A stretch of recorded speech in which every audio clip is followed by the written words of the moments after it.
नमस्कार नाशिकरांनो, मी मनीषा खत्री, नाशिक महानगरपालिका आयुक्त।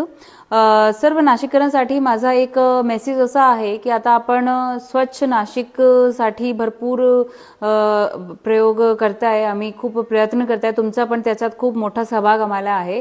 तसाच जे एक कचरा विलगीकरणचा विषय आहे तो खूप आता आपल्याला 100% पर्यंत ओला आणि सुका कचरा विलगीकरण करून घंटा गाडीला द्यायचे आहेत। अशा प्रकारच्या नाशिक महानगरपालिकेतर्फे तयारी चालू आहे आणि लोकांकडून सहभाग पण आम्हाला मिळतोय।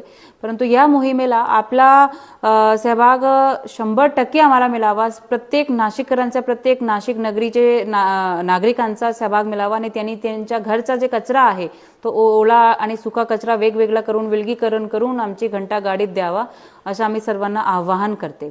नाशिक महानगरपालिकेतर्फे ह्या मोहीमसाठी वेस्ट सेग्रिगेशनसाठी आम्ही एक आता तारीख पण ठरवणार आहे, एक वेळ ठरवणार आहे की त्यानंतर आम्ही कोणाकडून ही जे मिक्स वेस्ट आहे, जो सुका आणि ओला कचरा मिक्स करून आपण देतो ते आम्ही घेणार नाही, ते आमची घंटा गाडी जी आहे ते घेणार नाही, ते तुम्हाला परत करून देणार। म्हणून सर्वांनी आताच पुढाकार घेऊन ते विलगीकरणाचे जे प्रोसेस आहे ते सुरू करावे आणि त्याप्रमाणेच कचरा आमची घंटा गाडीत द्यावे।